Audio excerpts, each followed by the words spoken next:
मेरा नाम रघुवीर है। यह बात तब की है जब मैं कॉलेज में पढ़ता था। मैं पढ़ाई में काफ़ी होशियार था। मेरे घर के हालात इतने अच्छे नहीं थे। मेरे घर में बस मेरी माँ ही थी। मेरे पापा बचपन में ही मर गए थे। मेरी माँ ने लोगों के कपड़े सिलकर मुझे पाला और पढ़ाया लिखाया। हमारा गुजारा किसी तरह हो रहा था। मैं ग्रेजुएशन कर रहा था, लेकिन मुझे भी काफ़ी एहसास होता था कि मैं अपनी माँ की मदद करूं। इसलिए एक दिन मैंने फैसला किया कि मैं ट्यूशन पढ़ाया करूँगा। मैंने यह बात अपने टीचर से शेयर की तो सर को काफ़ी अच्छा लगा। उन्होंने मुझे काफ़ी सपोर्ट किया था, जिसकी वजह से मैं ट्यूशन पढ़ाने लगा था। मैं 2 बजे फ्री हो जाता और फिर 4 बजे ही सबके घर जा जाकर उनको एक एक घंटा ट्यूशन पढ़ाता था। मेरी माँ भी काफ़ी खुश हो गई थी, क्योंकि मैं इस वजह से काफ़ी अच्छा कमा लेता था। दिन गुजरने लगे थे। एक दिन मेरे सर मुझे कहने लगे, बेटा मेरी एक ही बेटी है जो कि 10वीं क्लास में पढ़ती है। अगर तुम उसे पढ़ा दोगे तो मैं तुम्हारा एहसानमंद रहूँगा। मैं भी हैरान हुआ था, क्योंकि वह तो खुद ही एक टीचर थे, तो वह अपनी बच्ची को खुद भी पढ़ा सकते थे। लेकिन कहने लगे, मेरी बेटी बहुत शरारती है, मुझसे पढ़ती नहीं है। अगर तुम मेरी बेटी को पढ़ा दोगे तो मैं तुम्हें काफ़ी अच्छे पैसे दे दिया करूँगा। उनकी बात सुनकर मैं भी खुश हो गया था, क्योंकि मैं जानता था कि सर काफ़ी अमीर हैं। वह प्रोफेसर थे। वह अपना एक ऑनलाइन बिजनेस भी करते थे, जिसकी वजह से वह मुझे काफ़ी अच्छी फ़ी दे सकते थे। ट्यूशन पढ़ाने के लिए राज़ी हो गया था। मैंने कह दिया कि ठीक है सर, 2-3 दिन में मैं आपके घर आ जाऊंगा। लेकिन सर उसी रोज़ ही कहने लगे, बेटा तुम आज ही से आ जाना। जैसे ही मेरी छुट्टी हुई तो मैं सर के साथ ही उनके घर पर चला गया। उन्होंने मुझे ड्राइंग रूम में बिठाया और कहने लगे कि मैं अभी अपनी बेटी को भेजता हूँ। मैंने 3-4 मिनट इंतज़ार किया। कुछ देर बाद उनकी बेटी जैसे ही ड्राइंग रूम में आई तो उसको देखकर मैं हैरान हो गया था, क्योंकि वह तो बहुत ही खूबसूरत थी। मुझे अपनी आंखों पर विश्वास नहीं आ रहा था कि जो मेरे सामने बैठी हुई थी वो कोई लड़की है या अप्सरा। वो मेरे सामने आकर बैठ गई। इससे पहले मैं लड़कियों से बात नहीं करता था, क्योंकि मैं थोड़ा शर्मीला टाइप का लड़का हूँ। मेरी माँ ने मेरी परवरिश बहुत ही अच्छी की थी। मेरी कोई बहन नहीं थी, मैं इकलौता ही था। इस वजह से काफ़ी सम्मान से उस लड़की से बात कर रहा था।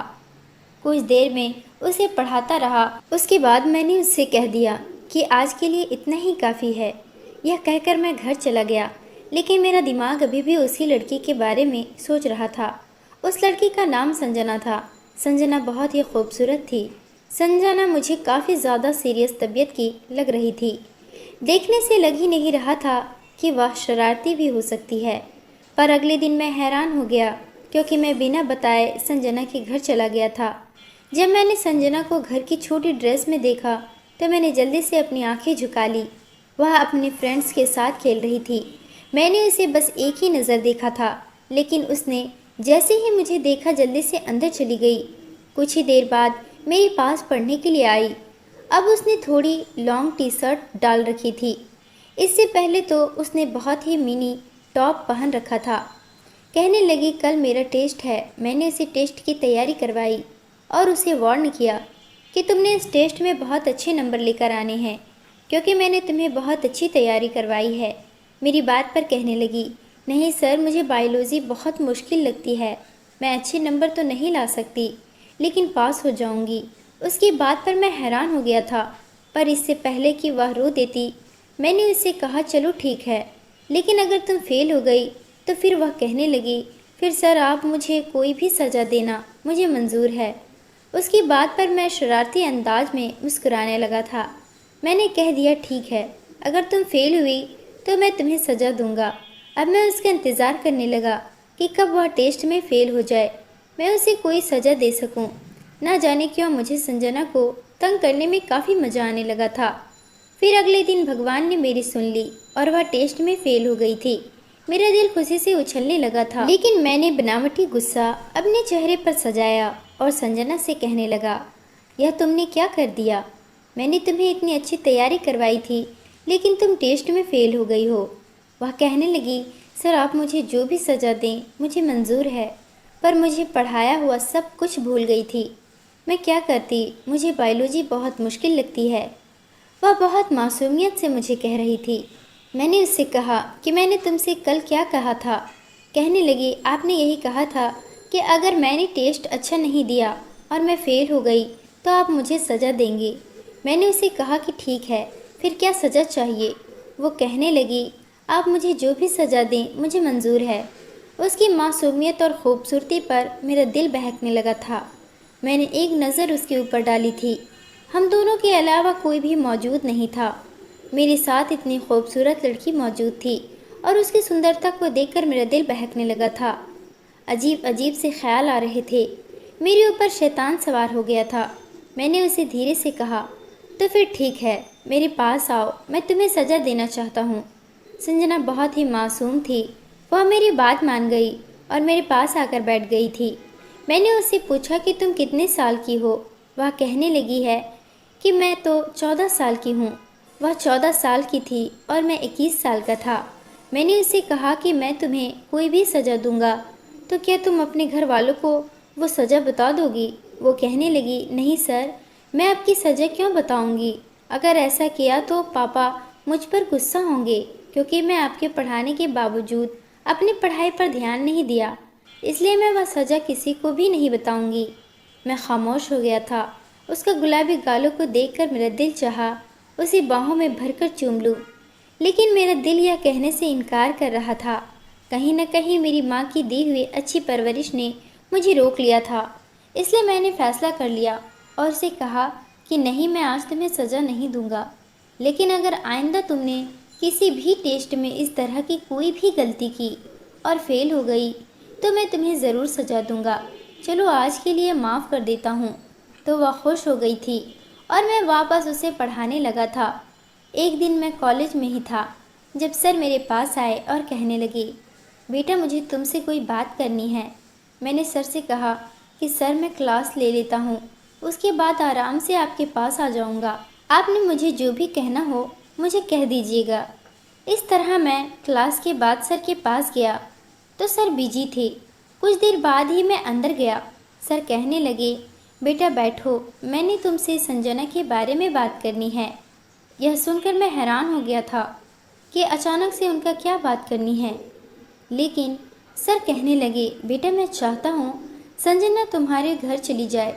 उनकी यह बात सुनकर मैं हैरान हो गया था कि आखिर वह ऐसा क्यों चाहते हैं। सर कहने लगे, बेटा मैं तुम पर विश्वास करता हूँ, तुम बहुत अच्छी लड़की हो, इसलिए चाहता हूँ मेरी बेटी तुम्हारे पास ही रहे, क्योंकि मुझे किसी काम के लिए बाहर जाना है, लेकिन शहर में मेरा कोई नहीं है जिसके पास मैं अपनी बेटी को छोड़ दूँ।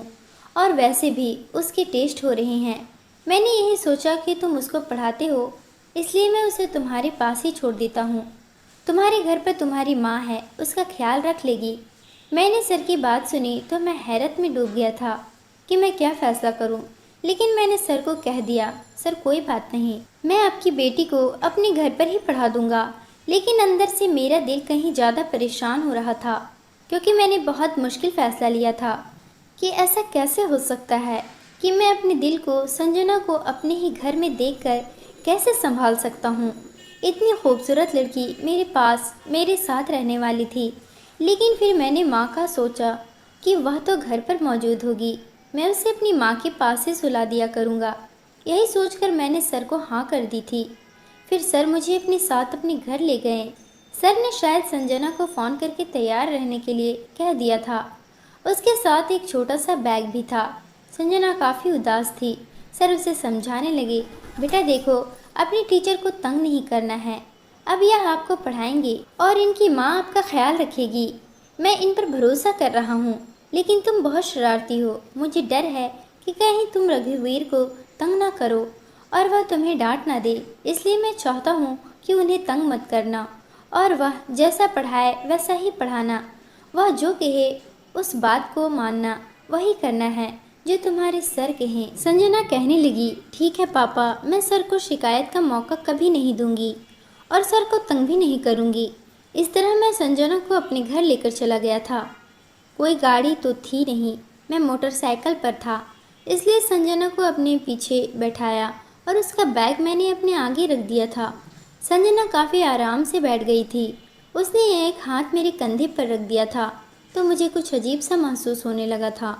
मेरा दिल धड़क उठा था। मैं जितना चाहता कि उस लड़की से खुद को दूर रखूं, उतना ही मेरा दिल उसकी तरफ खींचने लगा था। लेकिन मैंने खुद पर काबू पाया और उसे अपने घर लेकर गया था। माँ ने उसे देखा तो बहुत हैरान हो गई थी। मैं माँ को सारी बात बता दी थी। माँ कहने लगी, इधर आओ बेटा, मुझे तुमसे कोई बात करनी है। मैं माँ के रूम में गया तो माँ कहने लगी, बेटा तुमने यह क्या कर दिया है? तुम जानती हो ना कि तुम्हारी कज़िन की शादी है, जहाँ मुझे भी जाना है। वह शादी दूसरे शहर में है।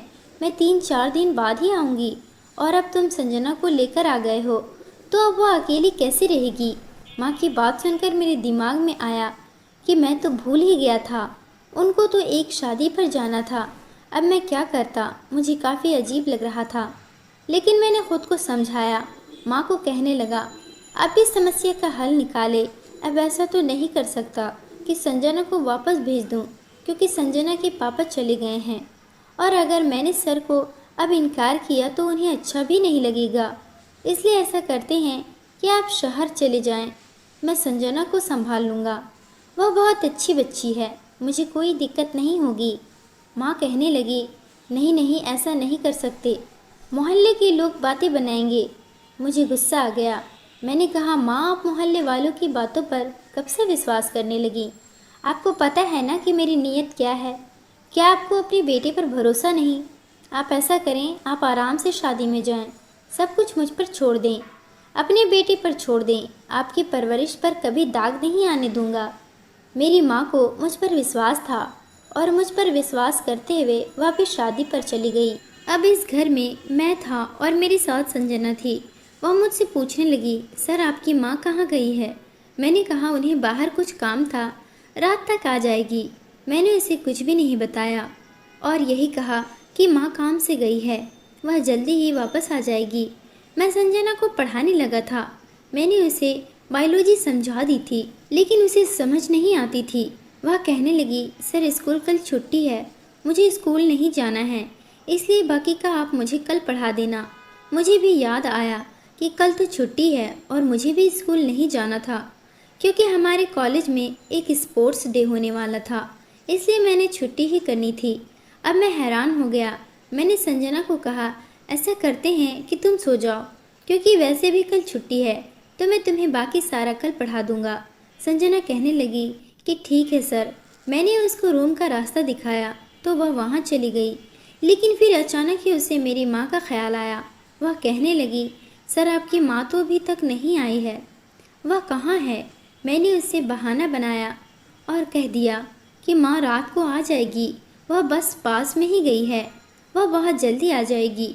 उसे मेरी बात पर विश्वास आ गया था, लेकिन अंदर से मैं भी परेशान हो गया था, क्योंकि मुझे अब लगने लगा कि मुझे ऐसा नहीं करना चाहिए था। मुझे उससे झूठ नहीं बोलना चाहिए था, लेकिन मैं मजबूर था।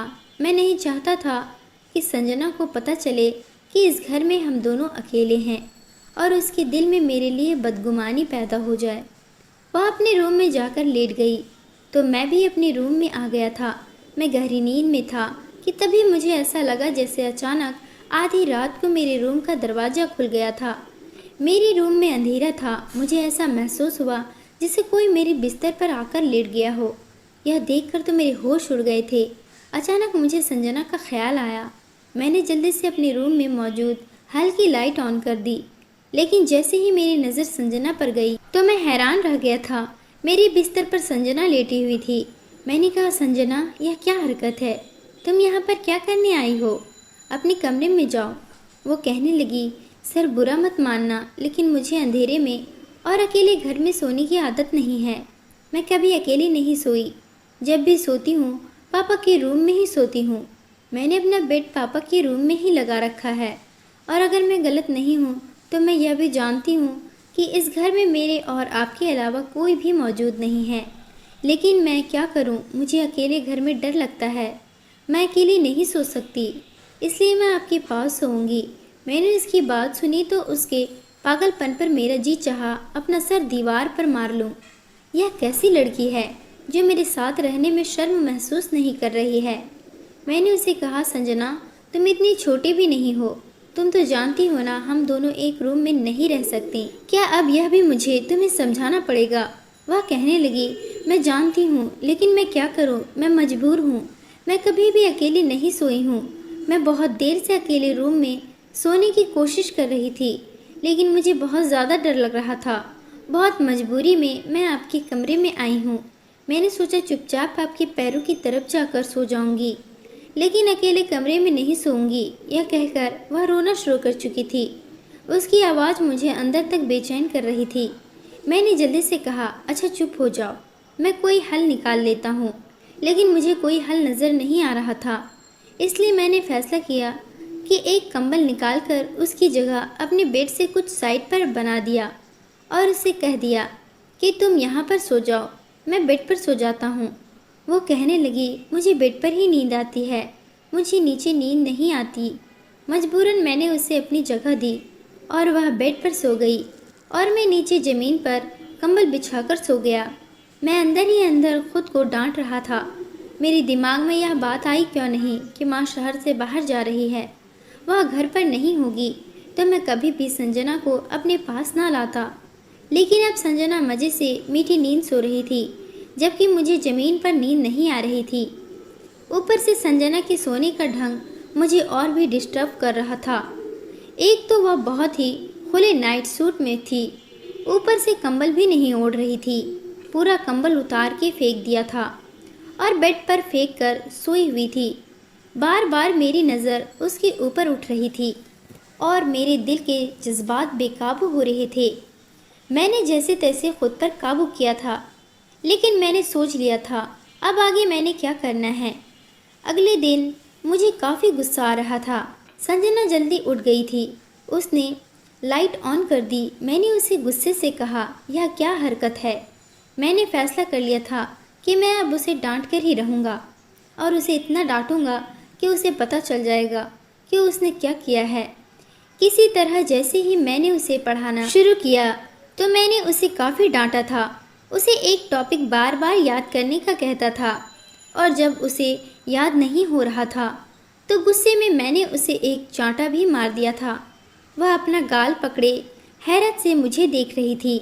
मैंने यह चांटा जानबूझकर मारा था ताकि रात को वो मेरे करीब फिर से ना आए। मैं नहीं चाहता था कि जज्बात में उभर कर मैं कोई गलत कदम उठा लूँ। संजना भी समझ गई थी। बड़ी बड़ी आंखों में आंसू भरकर कहने लगी, ठीक है, मैं अब आपको कभी तंग नहीं करूँगी। मैं वापस अपने घर चली जाती हूँ। लेकिन मैं भी मजबूर था, मैं उसे वापस नहीं भेज सकता था। 3 दिन ऐसे ही गुजर गए थे। मुझे बहुत बुरा लग रहा था। लेकिन उसके बाद संजना ने अपने पापा को बता दिया, लेकिन सर ने मुझे कुछ भी नहीं कहा था। वह तो बल्कि शर्मिंदा थे और कहने लगी कि मैं माफ़ी चाहता हूँ। मैं जानता था कि मेरी बेटी शरारती है, वह कोई ऐसी हरकत ज़रूर कर देगी। मैंने सर को कहा, कोई बात नहीं, मैं जानता हूँ संजना भी छोटी बच्ची है, नादान है, उसे समझ नहीं थी, इसलिए मैंने भी उसे इजाज़त दे दी थी। लेकिन अगले दिन सर ने कह दिया कि अब संजना तुमसे नहीं पढ़ेगी, उसके लिए कोई लड़की का इंतज़ाम करूँगा जो उसे पढ़ाया करेगी और तभी वह उससे डर कर पढ़ेगी। इस तरह अब वो मुझसे नहीं पढ़ती थी, लेकिन मेरा गुजारा तो फिर भी चल रहा था। मैं धीरे धीरे संजना को भूल गया था, लेकिन दिल के किसी कोने में वह अभी बसी हुई थी। जब मैंने उसको थप्पड़ मारा था और उसकी आंखों में आंसू चमक आए थे, उस पल को याद करता हूँ तो दिल में एक टीस होती है। मैं नहीं चाहता था कि मेरी वजह से संजना की आंखों में आंसू आए, लेकिन उस समय संजना को थप्पड़ मारना ज़रूरी था, नहीं तो वह उम्र के जिस हिस्से में थी कभी भी बहक सकती थी और मैं भी उस समय उम्र के नाजुक हिस्से में ही था। हम दोनों की उम्र बहक जाने वाली थी। अगर उस समय मैं कुछ गलत कर जाता तो ज़िंदगी भर खुद से नज़र नहीं मिला पाता और ना अपनी माँ के सामने नज़र उठाकर बात कर पाता। इसलिए मजबूरन संजना सही राह दिखाने के लिए उसे थप्पड़ मारना ज़रूरी था। 5 साल का समय गुजर चुका था। जब एक दिन मुझे पता चला कि अब वह यूनिवर्सिटी पहुंच गई है तो मैं बहुत हैरान हुआ था, क्योंकि उस वक्त मैं बीएससी कर रहा था। वह मुझसे 7 साल ही छोटी थी। एक दिन अचानक ही मेरी नज़र यूनिवर्सिटी के गेट पर संजना पर पड़ गई थी। मैं उसकी खूबसूरती को देखकर मैं हैरान हो गया था। वह छोटी और शरारती नहीं रही थी, बल्कि बड़ी और समझदार बन गई थी। उसे यूनिवर्सिटी की हवा लग गई थी। कुछ लड़के उसके आसपास खड़े थे और उससे बातें कर रहे थे।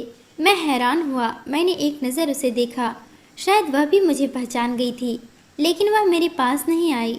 मैं बहुत ही हैरान हुआ कि ऐसी भी क्या नाराज़गी कि वह मेरे पास नहीं आई। कितने दिन ऐसे ही गुजरने लगे थे।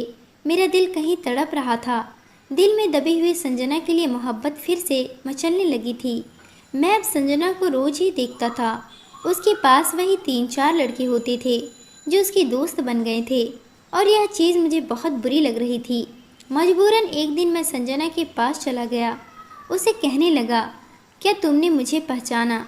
उसने मेरी बात का जवाब नहीं दिया। मैं बहुत गुस्से में आया। उसका हाथ दबोचकर साइड पर ले गया।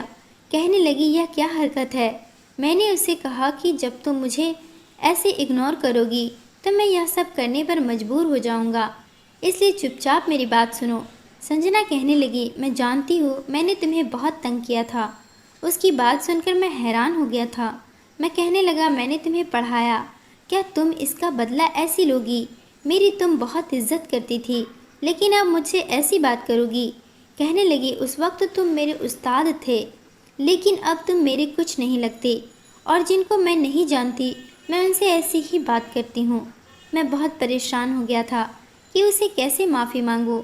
फिर एक रोज़ मैंने उससे माफ़ी मांग ली थी। मैंने उसे कहा कि उस समय मेरा तुम पर गुस्सा करना बहुत ज़्यादा ज़रूरी था। अगर तुम पर गुस्सा नहीं करता तो बहुत कुछ गलत हो जाता। तुम और मैं उम्र के जिस नाजुक हिस्से में थे, वह उम्र बहुत ही नाजुक होती है। जरा सी गलती हम दोनों को बर्बाद करके रख देती। इसलिए मजबूरन मुझे तुम पर गुस्सा करना पड़ा था और तुम पर हाथ उठाना पड़ा था, क्योंकि यह कोई छोटी बात नहीं थी कि एक जवान लड़का और लड़की इस तरह अकेले सोए। मैंने तुम पर इसलिए गुस्सा किया था कि तुम गुस्सा होकर मुझसे अलग सोना शुरू कर दो। मैं भी एक लड़का था, कब तक खुद पर कंट्रोल करता। मैं नहीं चाहता था कि मैं तुम्हारे साथ कुछ गलत करूं, और सच तो यह है कि मैं धीरे धीरे तुम्हें चाहने लगा था। तुमसे मोहब्बत हो गई थी। मुझे मेरी बात सुनकर वह खामोश रही थी, कुछ भी नहीं बोली थी, लेकिन उसकी आंखों की चमक मुझे बता गई थी कि मेरी बात सुनकर वह खुश हुई थी। शायद वह भी मुझसे मोहब्बत करती थी। वह चली गई थी, लेकिन मैं भी खड़ा नहीं रहा और वापस चल दिया, क्योंकि अब मैं जानता था कि शायद उसे गलती का एहसास हो जाएगा और वह मुझसे माफ़ी मांगने आएगी। पर दिन ऐसे ही गुजरने लगे थे। संजना तो मेरे पास आई ही नहीं थी। कुछ दिन ऐसे ही गुजर गए। एक रोज़ किसी ने मुझे आवाज़ लगाई। जैसे ही मैंने पीछे देखा तो संजना थी। वह मेरे पास आई और कहने लगी, मुझे माफ़ कर दो, मुझे यह सब कुछ नहीं करना चाहिए था, लेकिन मैं क्या करती। मुझे आज तक किसी ने ऐसी बात नहीं की थी जिस तरह तुम बात करते थे। तुमने मुझे पढ़ाया, उसका बहुत बहुत धन्यवाद, लेकिन मैं बहुत ही नाजुक थी। मेरे पापा ने कभी भी मुझसे ऐसे तेज शब्दों में बात नहीं की थी, लेकिन तुमने तो उस दिन मुझे थप्पड़ मारा था। तब से ही मैंने फैसला कर लिया था कि मैं अपने पापा को बता दूंगी और मैं तुमसे अब नहीं पढ़ूंगी। और मैंने कहा सोचा था अपने पापा से कहकर कोई दूसरा टीचर रख लूँगी। उसकी बात सुनकर मैं थोड़ा सा मुस्कुराने लगा था। अगले ही दिन मैंने अपनी माँ को अपना रिश्ता लेकर संजना के पापा के पास भेज दिया था। मेरे सर को भी इस रिश्ते पर कोई ऐतराज़ नहीं था। खुशी खुशी इस रिश्ते के लिए राजी हो गए, और ठीक 15 दिन बाद संजना मेरी दुल्हन बनी मेरे कमरे में बैठी हुई थी, और मैं उसके सामने बैठा उसको निहार रहा था, और वह शर्म से अपने आप में सिमटी जा रही थी। मैंने उसका हाथ थामते हुए कहा, संजना, अब तुम पूरे अधिकार के साथ मेरे बिस्तर पर मेरे साथ मुझसे चिपक कर सो सकती हो। यह कहकर मैंने संजना का हाथ चूम लिया था, और वह भी शर्माते हुए मेरे सीने से लग गई थी। दोस्तों, उम्मीद करती हूँ आपको हमारी कहानी पसंद आई होगी। कहानी पसंद आई है तो वीडियो को लाइक करें, चैनल पर नए हैं तो चैनल को सब्सक्राइब करें।